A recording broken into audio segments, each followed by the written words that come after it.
Bom dia a todos, né? Estamos aqui agora no último seminário do grupo de História e nesta sessão nós vamos então fechar esse ciclo da grande catástrofe, né?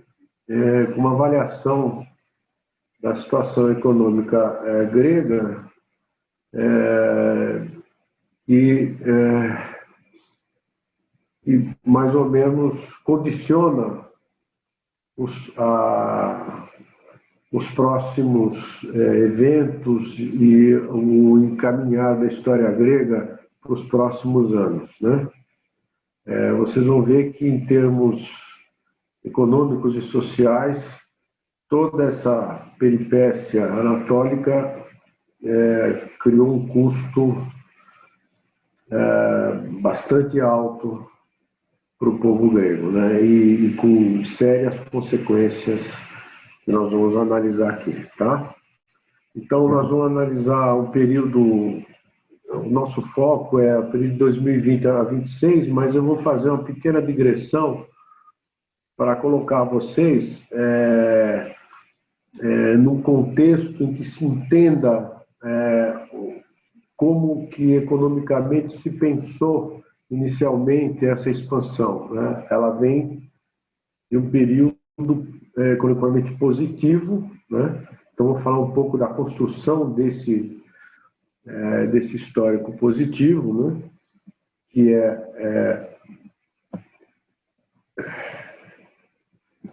aqui, que são as grandes reformas estabilizadoras do governo liberal, do governo Venizelos, né? Que recupera economicamente e socialmente a Grécia, né? E a partir daí todo o desenlace relacionado à Primeira Guerra Mundial, a campanha na Ásia Menor, e depois,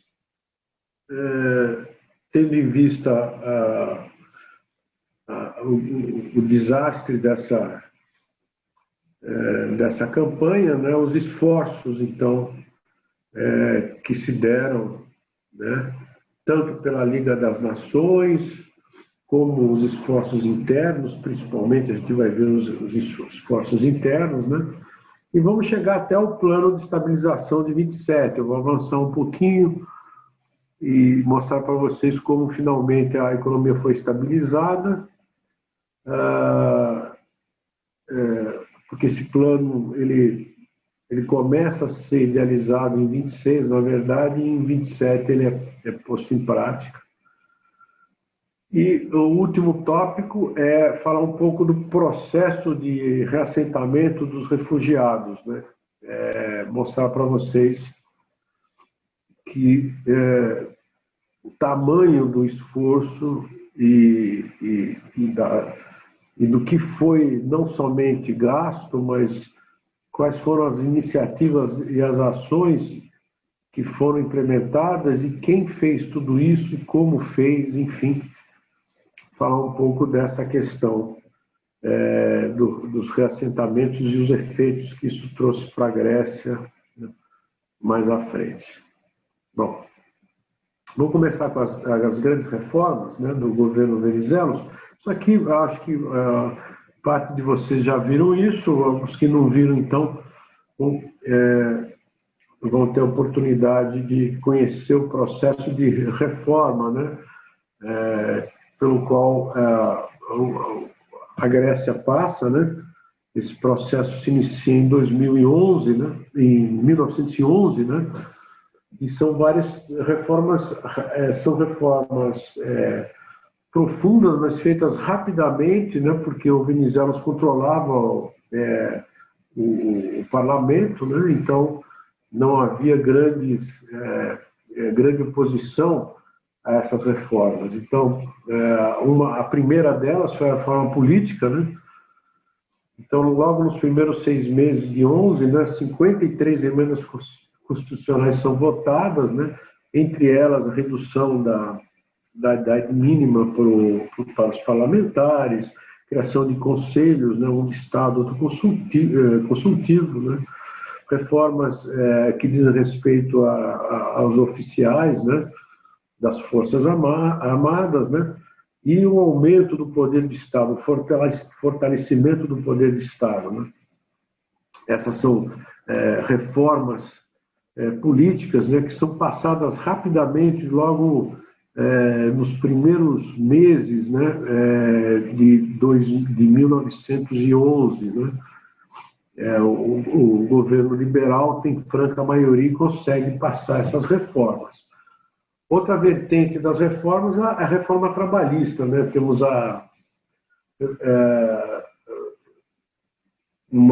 os direitos trabalhistas, né?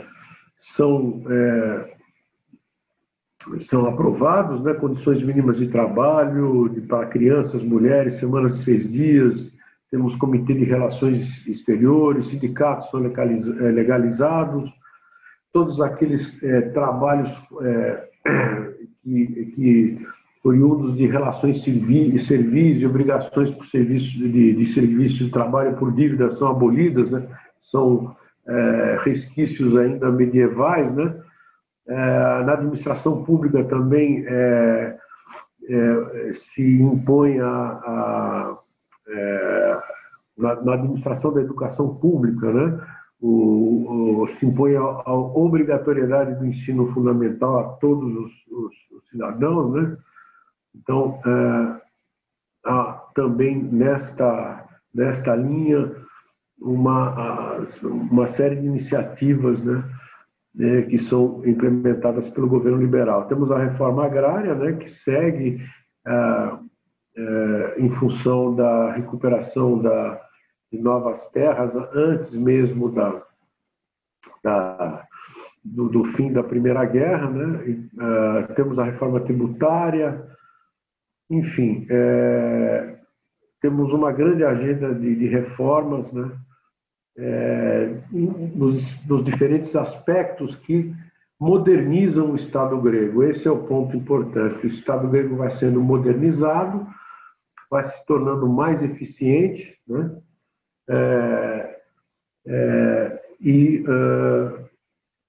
Todos os problemas, né, que vinham no passado, né, são, de uma certa forma, endereçados, e a situação econômica grega ela melhora profundamente nesse período, né.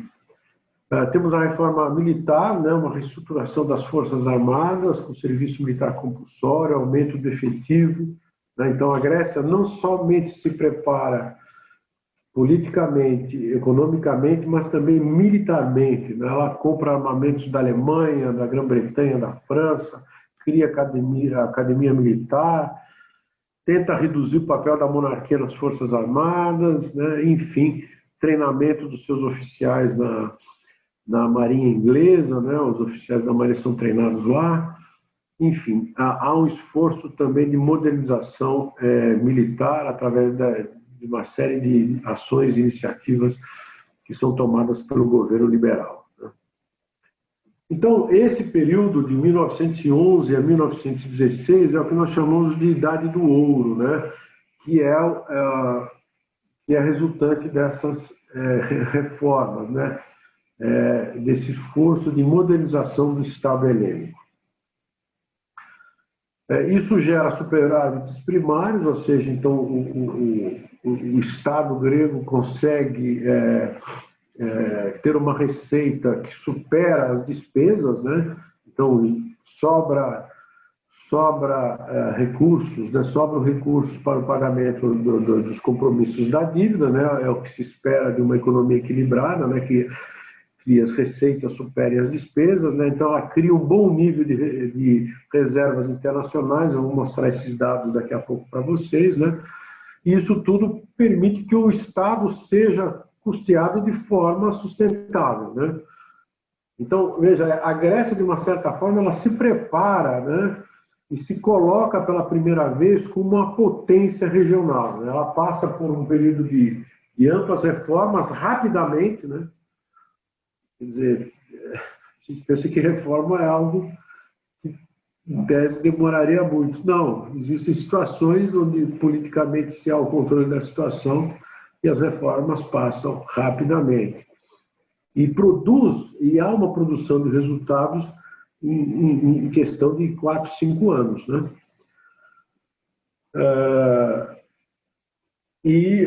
Ela se coloca, então, pela primeira vez, como uma potência regional que começa a ser considerada para diversos papéis, né, pelas grandes potências internacionais. Né?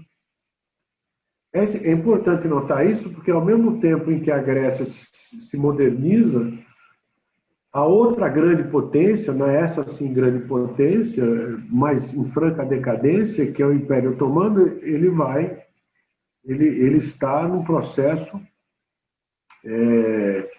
de reconhecida decadência e espaços importantes, né, geopolíticos agora começam a ser disputados, né, por essas potências emergentes, e no caso aqui seria a Grécia para a região, né, que é considerada uma região crítica, né, pelas grandes potências. Bom, aqui alguns dados que mostram para vocês, né, veja, de 911 até 1918, o resultado primário grego é totalmente positivo, a não ser em 18, que nós começamos logo com os preparativos para a guerra, vocês têm aí um déficit primário, né? E aí é a mudança, né, econômica, né? Mas nós temos uma relação de resultado primário PIB que chega a ser aqui nós temos aqui que está em vermelho, né? O resultado primário, pagamento de juros, temos o PIB, enfim, uma situação positiva, né? Sempre resultando no superávit. Aqui temos o resultado nominal, né? Que é após os juros, né? Então, veja, o resultado nominal é sempre negativo, né? Porque são receitas menos despesas e menos serviço da dívida. Então, na história grega, basicamente é sinal negativo. Temos, nesse período, 2 anos, né, que é 1916 e 17, que a Grécia consegue, com as suas receitas, não somente pagar as suas despesas, mas também pagar o serviço da dívida e ainda sobrar, ter um saldo, né, positivo.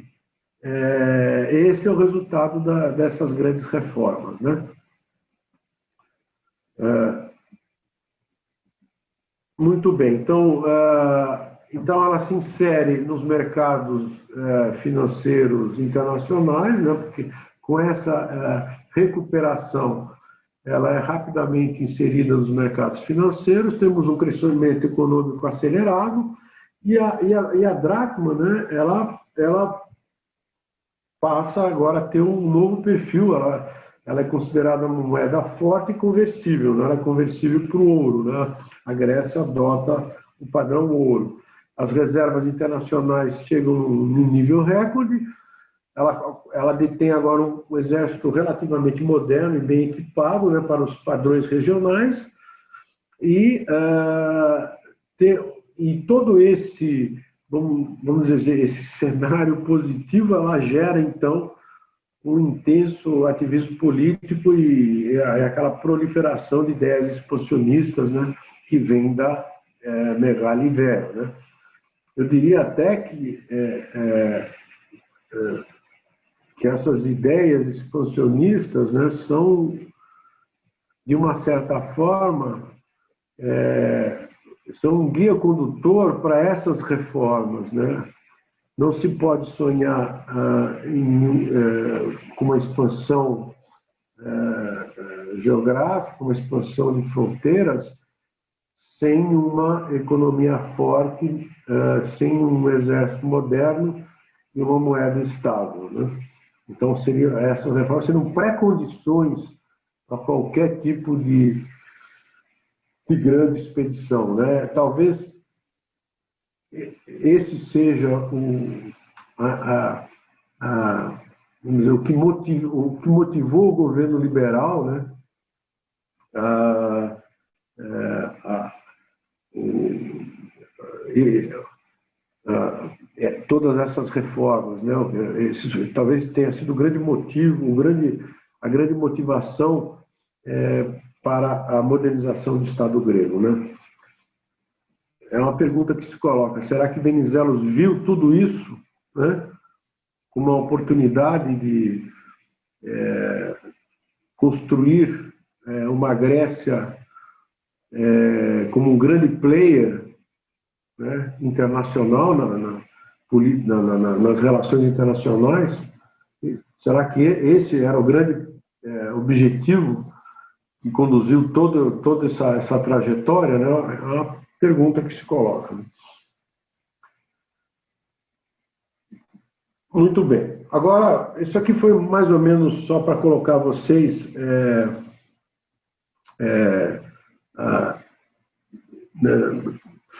familiarizá-los com o processo que antecedeu a Primeira Guerra Mundial, né?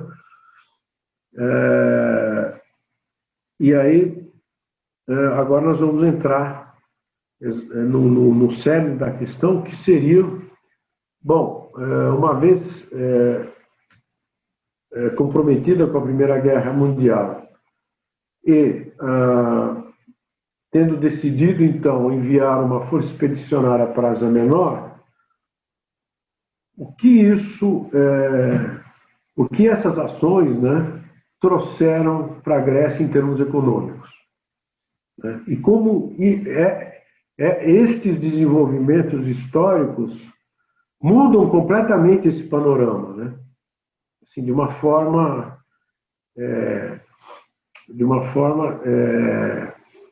trágica até. É uma mudança radical de um cenário que era positivo para um cenário extremamente negativo, né? Vamos lá, passo a passo, né? Nós temos primeiro os impactos negativos da Primeira Guerra. Bom, a Macedônia sofre com a devastação da guerra, né? Temos os efeitos econômicos negativos do bloqueio e da ocupação aliada.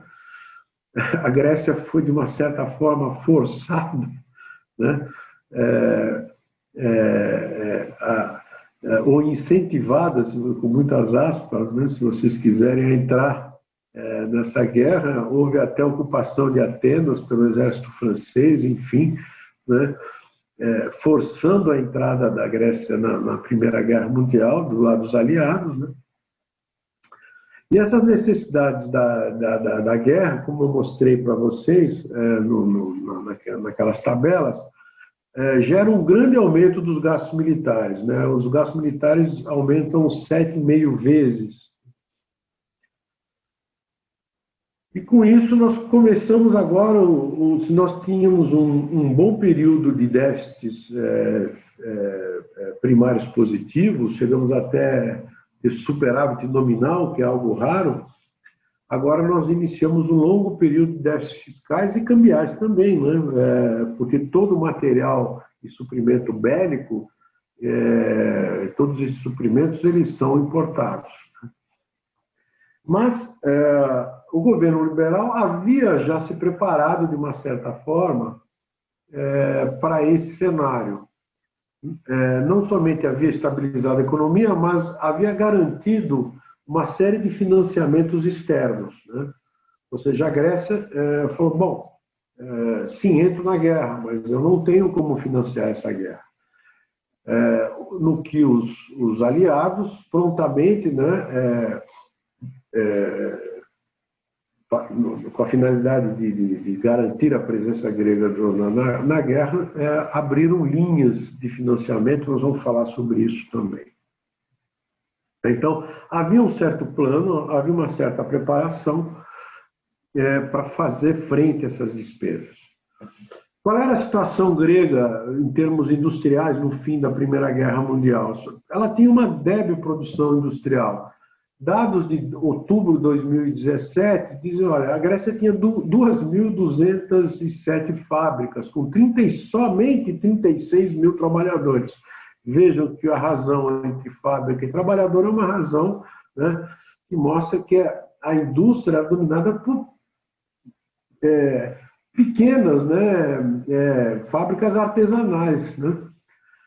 Por exemplo, 1.182 fábricas, se podemos chamar de fábricas, empregavam de 1 a 5 pessoas. Era basicamente um artesanato, né? Não eram grandes fábricas, né? Longe disso. 743 tinham de 6 a 25 pessoas trabalhando, e apenas 282 tinham mais de 25 pessoas, né? E mais de 70% dessas fábricas se dedicavam à indústria alimentícia, ou seja, indústria de subsistência. Então, a indústria grega era totalmente incapaz de suportar as necessidades, né, de fornecimento de equipamentos e suprimentos militares. Todos eles, né, equipamentos mais sofisticados, vinham do exterior, deviam ser importados, né? E essa importação se fazia através de endividamento externo. Bom, o governo Venizelos, como eu falei, né, operando sempre muito bem ali nas esferas diplomáticas das grandes potências, né, assegurou três grandes linhas de crédito, né, que eram linhas de crédito diretas, né, com o tesouro, né, das três potências, Inglaterra, Grã-Bretanha, França e Estados Unidos, né? E essas linhas, elas eram pré-condições para que a Grécia, o governo liberal, entrasse na guerra, pois ela precisava custear todo o equipamento e os suprimentos necessários. Isso foi fechado no Acordo de Paris. Então, veja, havia ali, então, uma certa estratégia também de garantir não somente o financiamento, né, como a boa vontade das três potências, né, porque era uma linha direta com o tesouro dos três países. O comprometimento total dessas linhas era de 850 milhões de dracmas. Depois eu vou mostrar em nas moedas originais, né? O que era um valor absurdo, era um valor bastante grande. E estava condicionada, né, ou seja, aos desembolsos, aos saldos do Tesouro Grego e NBG, National Bank of Greece, tá? É o Ethnikit Trapezout Selados, tá? É o Banco Nacional da Grécia, que na época atuava também como Banco Central. Então, toda vez que esses saldos descessem de 100 milhões de dracmas ouro, porque a moeda era conversível, né, o governo grego poderia, então, sacar esses saldos, né? As taxas de juros eram baixas, né? Eram 5% ao ano, sem desconto no valor de face, né? Que era coisa, se vocês se recordam, né? Todos os títulos lançados no mercado internacional, títulos gregos, né? Recebiam um desconto absurdo, né? Faziam com que a taxa de juros real efetiva fosse muito maior do que a taxa nominal. Então, eram linhas baratas, né? E talvez o menos custoso, maior e menos custoso, já contratado pela Grécia, ser totalmente utilizado. Esse é um ponto que também foi vamos dizer assim, um ponto que traz consequências muito ruins, né, negativas para a Grécia, porque a Grécia não conseguiu sacar, né, em função de eventos políticos posteriores que eu vou mostrar para vocês, né? E havia uma outra condição, né, nessas linhas de crédito, que os saldos não utilizados poderiam ser sacados 6 meses após a assinatura do contrato de paz, né, entre as potências que se enfrentavam com o fim da guerra, né, da Primeira Guerra Mundial. Ou seja, nós teríamos até um acesso, né, uma linha de crédito direto com os tesouros das grandes potências, né, com o fim da guerra, né, 6 meses após o fim da guerra, em relação a esses saldos que porventura não tivessem sido sacados, né. Então, eram condições boas vis-à-vis ao que existia anteriormente no mercado, só que uma série de questões políticas, né, inviabilizaram a utilização dessas linhas, né. Bom, outras condições, né, que constavam do Acordo de Paris, que novos acessos ao mercado financeiro somente poderiam ser realizados com a aprovação das 3 potências. É óbvio. O que eles dizem é o seguinte: primeiro você me paga, depois você se endivida, né? É uma forma de proteger, né, vamos dizer assim, a solvência dessas linhas, né? O governo Venizelos ainda recorre ao Tesouro Helênico, emitindo títulos, né? O Tesouro Helênico emite títulos, né, no valor de 300 milhões de dracmas, ainda faz uma captação adicional via loteria estatal de mais 300, né? E o National Bank of Greece emite ainda 700 milhões de dracmas, né, o que inicia também um processo inflacionário que nós vamos ver mais à frente. Então, a estratégia do governo liberal para o financiamento da participação grega na Primeira Guerra Mundial, ela era composta de 2 frentes: a frente internacional e a frente local, doméstica, né? Com grandes financiamentos em ambos os mercados, tá? Com fontes de financiamento em ambos os mercados, tá? Bom, mas o que acontece em novembro de 1920? Em novembro de 20, a União Oposicionista Monarquista chega ao poder. Venizelos perde as eleições de uma forma inesperada, né? E os aliados, né, vendo agora o retorno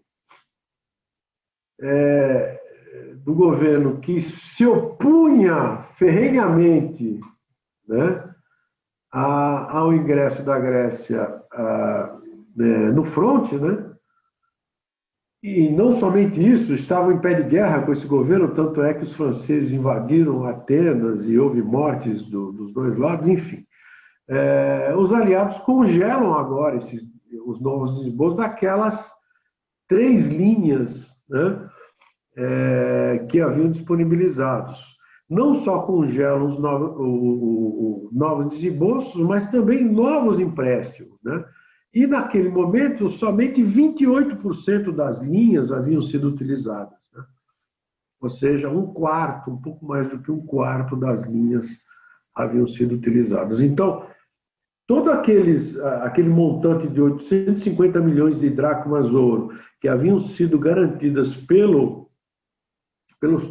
tesouros daqueles 3 países e que seriam fundamentais para o custeio das expedições militares, basicamente aqueles saldos não utilizados desaparecem, né?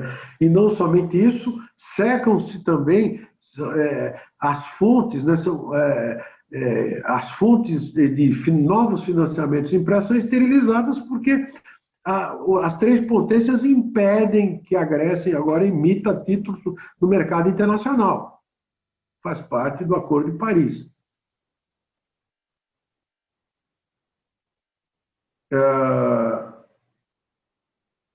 E o custo agora diário da expedição grega na Ásia Menor supera os 3 milhões de euros no final de 20 e continua crescendo, chega a 6 milhões de euros mais à frente. Euros não, dracmas, perdão. Ainda estamos na dracma.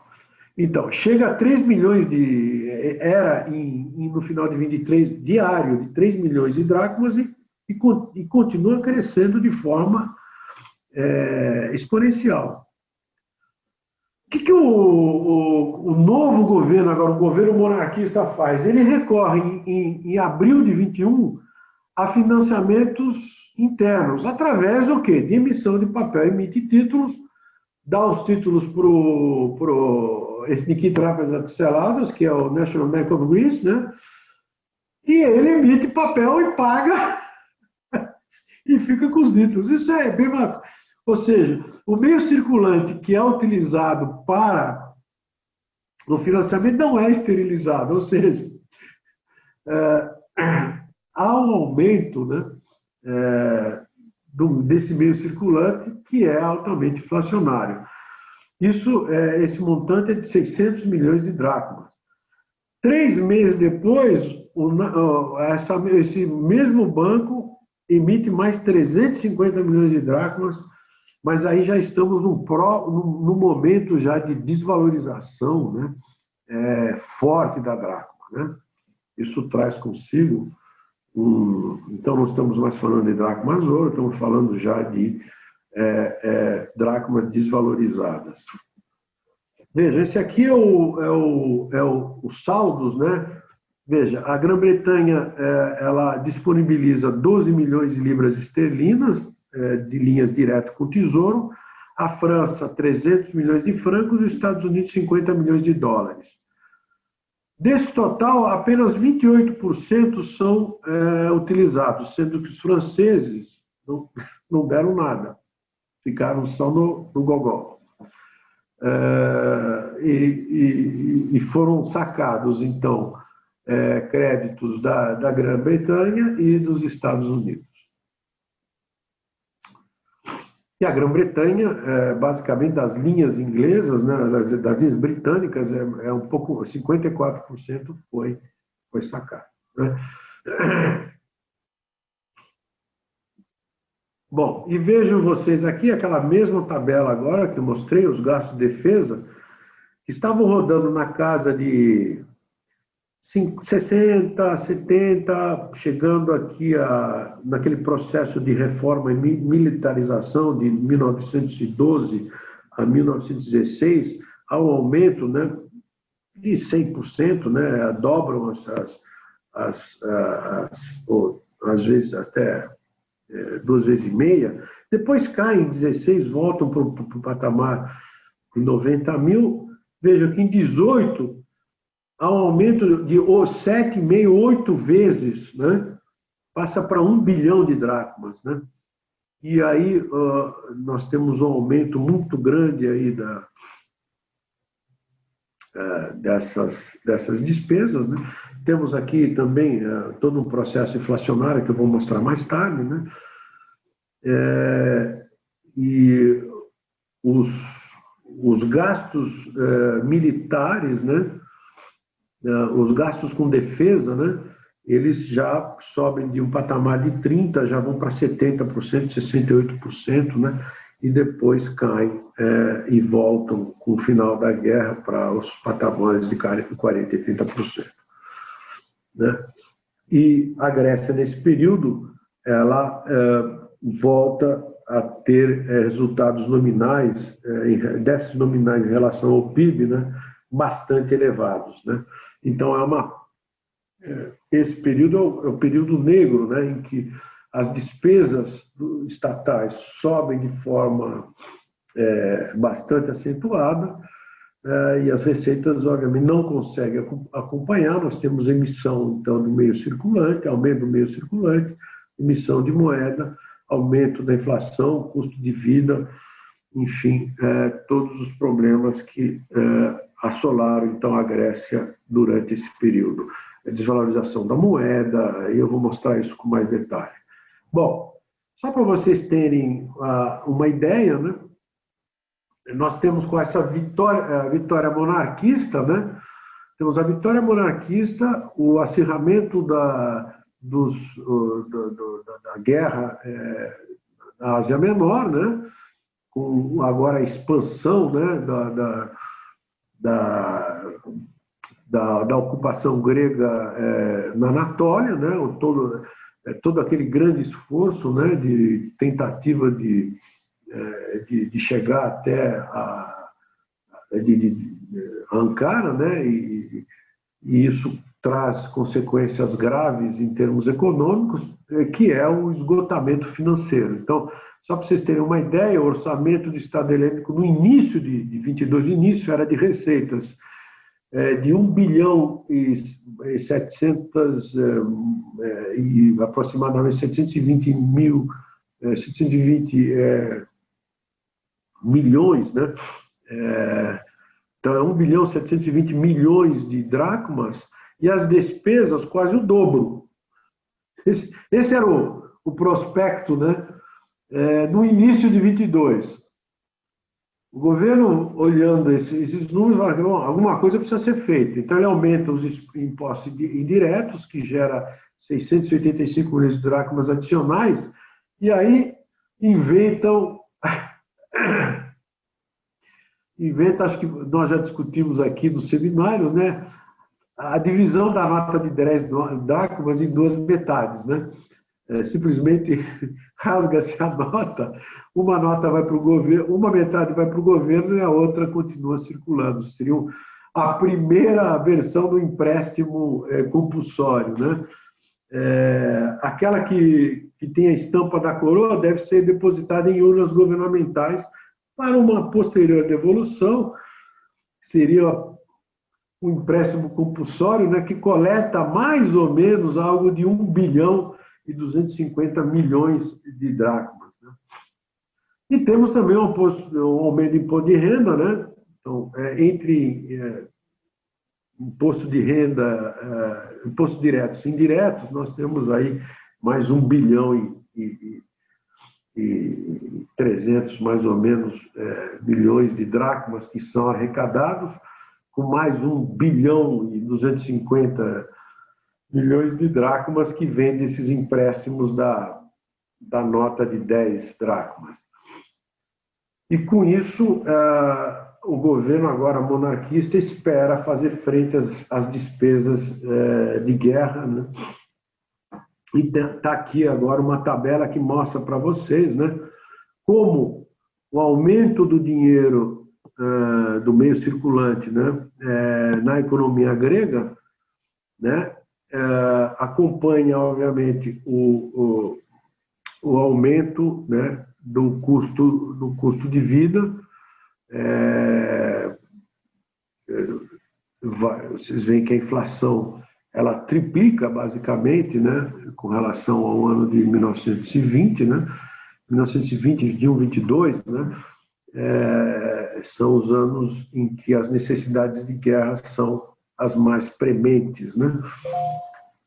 E a moeda também se desvaloriza, ela se desvaloriza mais que 50% de 20 para 21 e perde mais 50% do valor de 21 para 22. E assim sucessivamente, né? Voltando a se estabilizar somente em 27, com plano de estabilização que eu vou falar mais tarde, né? Vocês vejam aqui embaixo uma outra tabela com as emissões, né? As datas das emissões em milhões de dracmas. E, basicamente, essas emissões são quase na sua boa parte delas utilizadas para as necessidades de Estado. Aí tem, está faltando um S aqui, tá? Necessidades de Estado.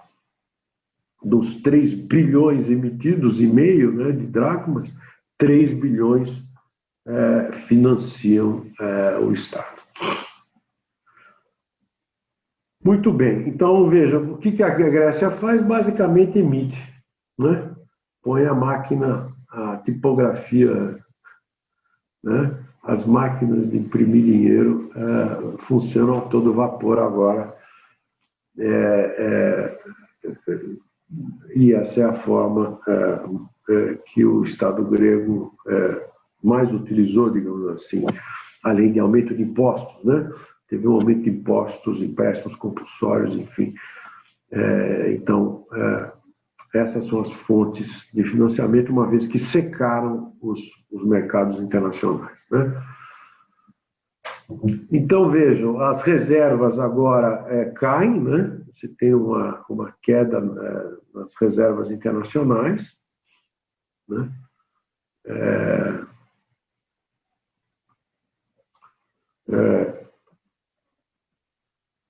Então, aqui,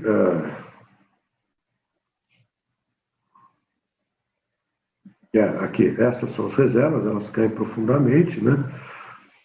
Aqui nós temos a razão, né? Reservas e notas, né? Vocês veem que essa razão vai subindo, né? E depois ela cai. Aqui são as reservas gregas internacionais, em 2 gráficos, metálicas e em moedas estrangeiras, né? Cai profundamente, né? Elas sobem, né? Todo aquele processo de modernização, acúmulo de reservas do Venizelos, que começa em 11, né? E termina agora em 18, 19, essas reservas são perdidas. E aqui mais uma tabela que mostra a evolução do custo de vida, né? E aqui algumas coisas, o custo de vida aqui no gráfico abaixo, né? Vocês notam aqui o aumento do índice de custo de vida. E no gráfico de cima, né? O valor das reservas internacionais como proporção do meio circulante, ou das notas de circulação. Vocês vão ver que cai profundamente, né? Essa razão ela diminui, né? Porque o meio circulante aumenta muito, as reservas caíram, então é uma forma de dizer, olha, o dinheiro que está em circulação não vale absolutamente nada, porque as reservas internacionais que garantiriam esse meio circulante basicamente desapareceram. É isto. E aqui temos em vermelho é a razão de impostos, né? Como porcentagem do PIB. Então, vocês veem que houve um aumento de impostos que chega durante a década de 20, né? E tivemos também um aumento, né, dos gastos públicos, né? Das receitas, né? As receitas como porcentagem do PIB, né? Então, conforme os impostos vão aumentando, as receitas também aumentam, era o que se esperaria, né? Então, foi um ano de grandes aumentos, foi um período de grandes aumentos de impostos, né? Então, nós temos a penúria, esse sofrimento ele se expressa de 2 formas: aumento de impostos e inflação, aumento de custo de vida, né? Esse foi o preço, né? Que nós vamos ver também queda do PIB per capita, né? Então há o efeito pobreza que é fartamente sentido pela população grega: aumento de impostos, inflação e queda do PIB per capita. A dívida pública, né? A dívida doméstica aumenta tremendamente. Veja, esse pico aqui é a dívida pública, né? Toda essa emissão, ela gera uma dívida, né?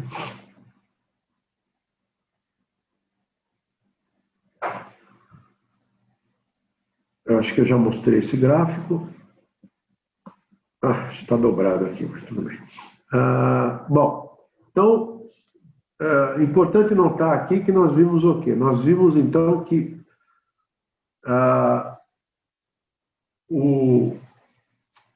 o fim, né, da alternativa, né? Ou seja, a impossibilidade que o governo grego tinha, que o Estado grego, de se financiar externamente, através dos canais internacionais, gera um processo de financiamento interno do custo, dos custos dessa expedição anatólica, né? E isso é uma carga muito grande que cai, né, nas costas da sociedade grega. Isso gera inflação, isso gera um aumento desenfreado de impostos, né? Criando agora uma situação de queda de PIB, né? E de um efeito pobreza. Agora, além disso, nós temos todos os problemas que são gerados pela troca de populações, né? Pelo efeito, né, de troca de populações. Então, um Estado agora quebrado tem que lidar com a chegada de 1,5 milhão de refugiados, né? Então, vejam vocês que situação desastrosa se encontra agora o Estado grego. Sem acesso aos mercados internacionais, numa economia inflacionária, né, totalmente deficitária em termos fiscais, né, e agora tendo que reassentar e tratar de 1,5 milhão de refugiados. Bom, então, o que acontece? O governo helênico agora tenta obter um novo empréstimo, tenta abrir as portas, né? O grande tema dessa tentativa é o financiamento necessário para reassentar esses refugiados. E esse processo de reassentamento, esse processo de recebimento desses refugiados Você precisa desbloquear o dispositivo. É algo que vem do Protocolo de Genebra, né? Ou seja,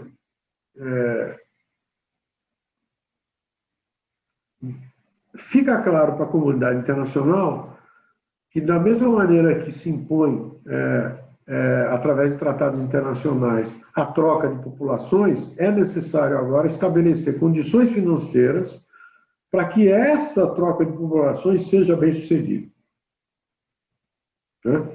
Então, atrás desse entendimento, o governo helênico tenta agora obter um novo empréstimo internacional.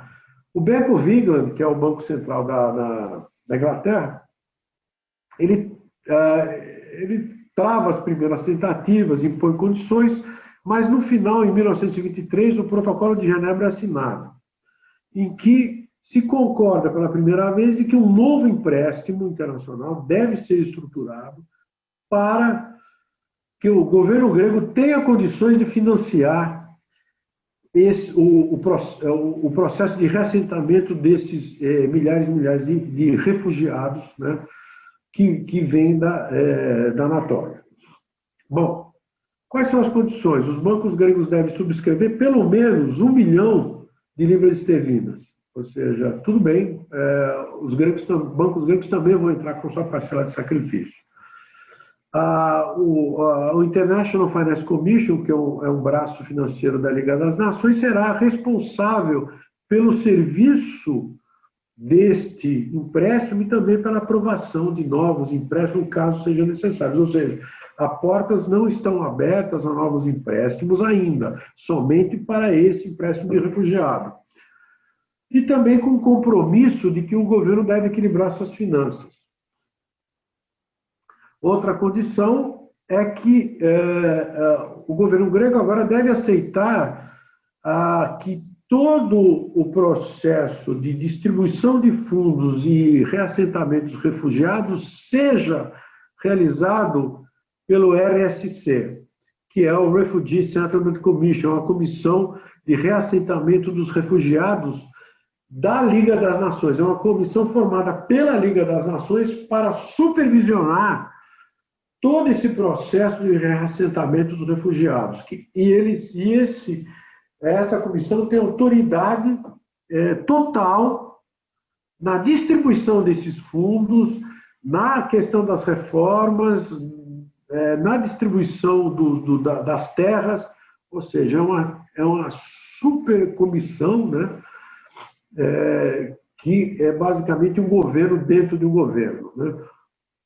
E isso gera uma série de problemas com os governos militares gregos, né, que ainda tinham uma série de anseios expansionistas, né, e por isso uma série de condições que são impostas pela comunidade internacional para que esses fundos realmente sejam utilizados somente na realocação dos refugiados. São feitos três adiantamentos que antecedem empréstimos pontes, né? A gente chama isso de empréstimo pontes, adiantamentos, feitos tanto pelo Bank of England, que é o Banco Central da Inglaterra, como pelo National Bank of Greece, né? Que trata de salários, né? O último adiantamento só o banco grego é que faz, né?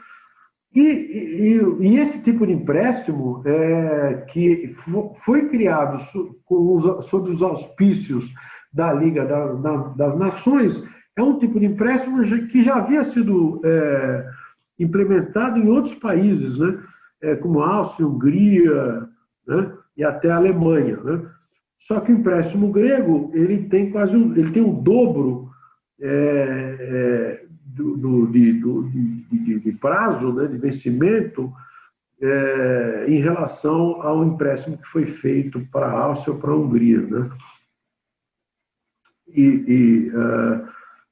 Vocês têm aqui na tabela abaixo outros empréstimos que também foram, de uma certa forma, organizados pela Liga das Nações, sob os auspícios, né, da Liga das Nações, nesse pós-guerra, né, que tinham primariamente fins sociais e fins de reconstrução econômica.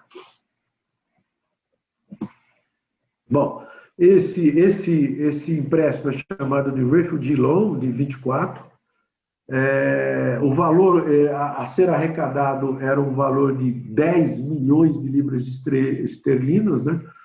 O valor de face dele era de 12 milhões, então ele arrecada 10 milhões entre comissões, enfim, e uma série de outros custos, né? Ele sai em maio de 24, né? O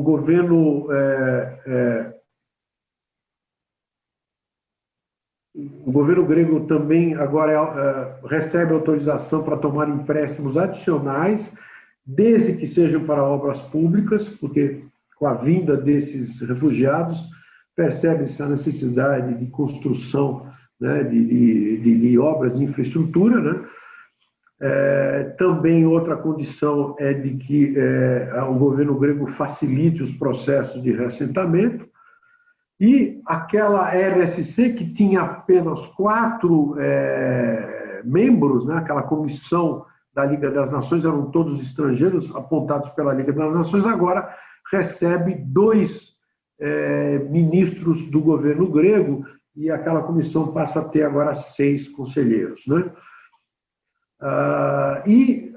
Também, ao mesmo tempo que se coloca 2 ministros gregos nessa comissão, aumenta-se o poder e o mandato do RSC. Agora ele é responsável também pela reforma agrária, pelas indenizações dos títulos que são utilizados para o reassentamento e coisas do tipo. Esse aqui é uma foto do empréstimo, né, do Refugee Loan, né, que saiu em maio de 24. E isso dá uma ideia, por exemplo, o valor nominal da grandeza do que é 12 milhões de libras esterlinas em 24. Você tem uma ideia, a exportação anual entre 22 e 24 da Grécia era de 15 milhões e meio de libras esterlinas. Ou seja, o valor nominal do empréstimo era quase o valor total das exportações anuais gregas. A despesa anual do governo grego entre 22 e 24 era de 20 milhões, ou seja, metade das despesas, ou um pouco mais, né, talvez 60% das despesas anuais estavam representadas pelo valor de face daquele empréstimo. Né? Então, isso dá uma ideia do montante, né, desse empréstimo. Bom, então, com isso, né,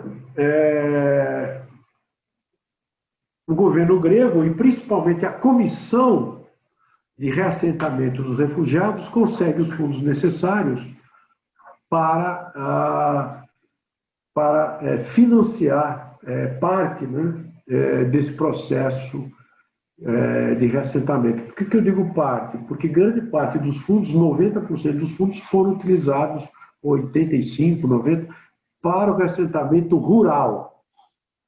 O reassentamento urbano recebeu uma parcela menor, de 15% a 10% desses fundos.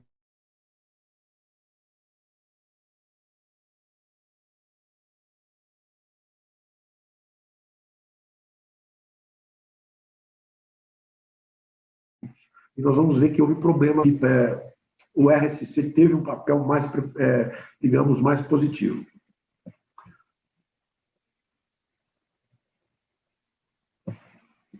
Aqui, o plano de estabilização. Só que a economia grega, mesmo com todos esses, com esse empréstimo e com todos os problemas e com todo o esforço de financiamento, não consegue se estabilizar.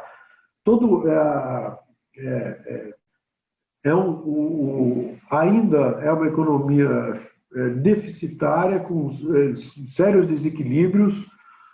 Então, somente em 27, as grandes potências, então, voltam a atacar o problema, dizendo, olha, aquele empréstimo não foi suficiente, é necessário agora um grande plano de estabilização, com um novo empréstimo, 3 anos depois, agora de 7,5 milhões de libras esterlinas.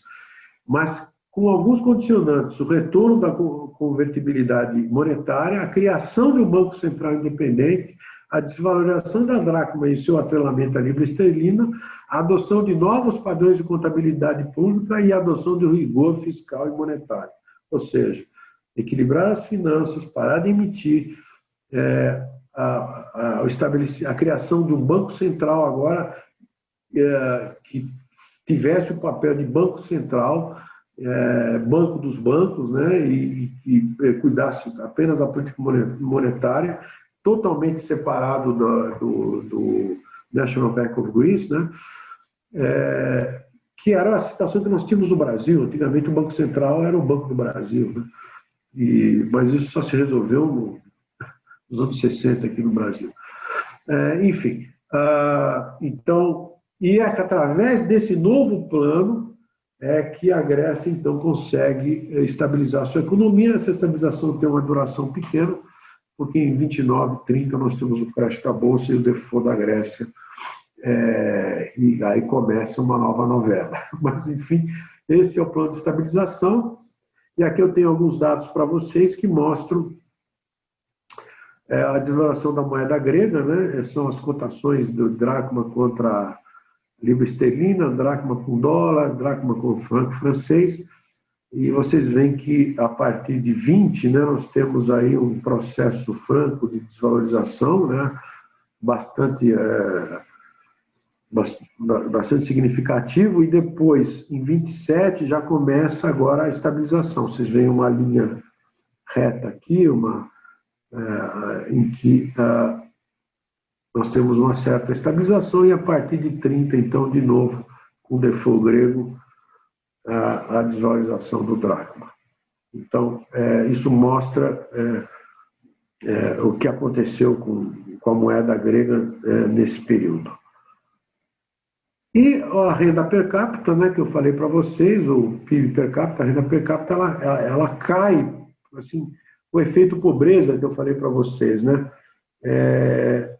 Há uma queda pronunciada, né? do PIB, né, per capita entre 22, 21 até 24, né? Notem vocês que ele cai de 275 mais ou menos para 250, é uma queda monstruosa no PIB, né? Estamos falando aí do que? De 40% de queda, 30% de queda do PIB per capita. Então, aquele efeito pobreza que corresponde àquele período de 21 a 23, 24. Né? Muito bem, agora vamos para a última parte desse seminário, que nós vamos falar um pouco do processo de reassentamento dos refugiados e principalmente o processo de reassentamento rural, né? Que foi encabeçado que foi implementado pela Comissão de Reassentamento da Liga das Nações, né? E que criou uma série de problemas com o governo interno, enfim. Os governos militares nunca aceitaram essa intromissão, né? Digamos assim, foi algo que foi, de uma certa forma, imposta pelas grandes potências. Bom, quais são as iniciativas dessa comissão, né? Bom, o mandato, o objetivo era de assegurar o reassentamento dos refugiados e fornecimento de assistência, visando a autossuficiência nesse processo dos reassentados, né? Então, seriam utilizadas as terras disponíveis e produtivas, né? Além do fornecimento dessas terras, teríamos fornecimento de casas, gado, sementes, implementos agrícolas, etc., né? Nos assentamentos urbanos, muitas vezes o auxílio estava restrito ao fornecimento da moradia. Então, o papel da RCC foi muito mais rural do que urbano. Então, mais de 850 mil hectares foram transferidos pelo Estado para a RCC até 1920. Então, o Estado transferiu mais de 850 mil hectares, né, de terras para essa comissão, que depois distribuiu essas terras para os refugiados. A maior parte desses refugiados foram reassentados ou na Macedônia ou na Trácia. Eu tenho aqui tabelas que mostram essa distribuição. E os critérios desse reassentamento geográfico são atributos do solo, topografia, etc., critérios mais voltados às questões topográficas e de solo, né? E os trabalhos executados pela comissão envolviam construção de habitações, drenagem de regiões alagadiças, construções de estradas, pontes, depósitos, escolas, enfim. A RSC ela se constituiu como um verdadeiro governo, né? Uma instituição independente, né? Que funcionava sob os auspícios da Liga das Nações e que tinha um livre-arbítrio com relação ao que ela deveria fazer para o reassentamento destes refugiados.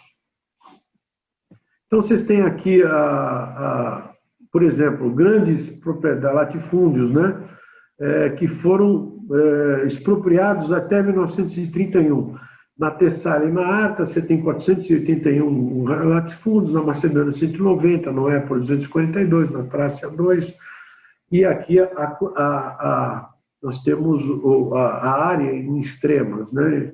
Em extremos, aqui você tem isso que a gente chama extremata, né? Então, você tem aí mais de 1.000 latifúndios com 6 milhões de extremos, né, que foram expropriados.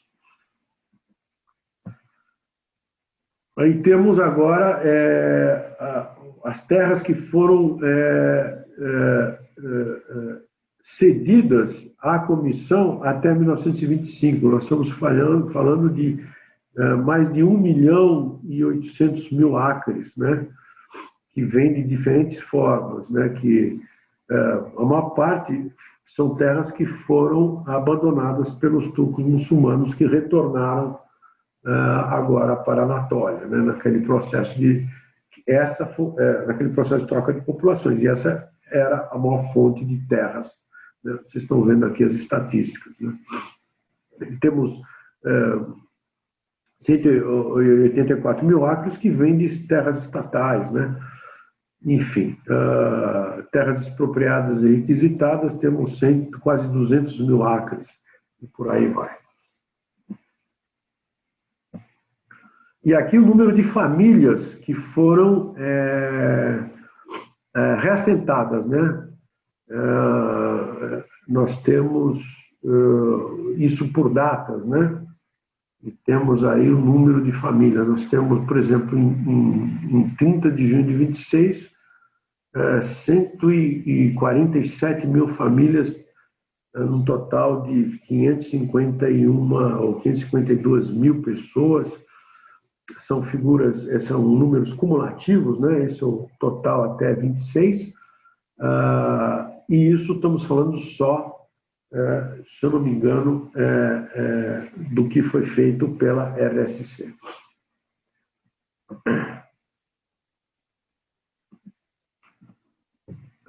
E aqui temos temos a distribuição das famílias na zona rural até 26, né? Nas diferentes províncias e localidades. Tá?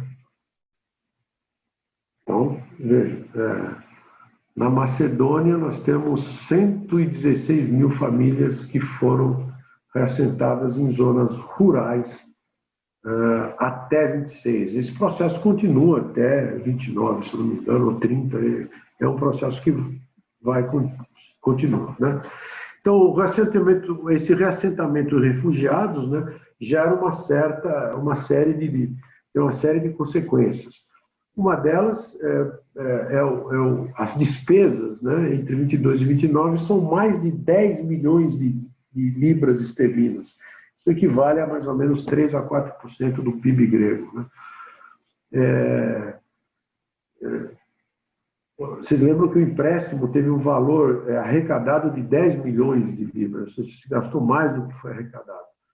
Os refugiados também eles são fundamentais no desenvolvimento da indústria do tabaco, seda e tapetes, né? Esse pessoal que vem do Oriente, né, traz consigo certas tecnologias que são a indústria do tabaco, da seda e a manufatura de tapetes. Agora, existem conflitos com os agricultores nativos, né, porque existe aquela disputa das propriedades abandonadas pelos turcos muçulmanos, né? Ou seja, os agricultores nativos, os meeiros que já estavam lá trabalhando nessas terras, competem agora com os refugiados para o recebimento dessas terras, né? Ou seja, o dono foi embora, mas eu que já trabalhava tenho a prioridade em relação a essas terras, e não o pessoal que veio do Oriente. E aí inicia-se todo um conflito, né? Que tem como fundo, né, a disputa por essas terras. Os refugiados também apoiam fortemente o Partido Liberal de Venizelos nas eleições de 28, que estabelece a vitória, né, do Partido Liberal, né,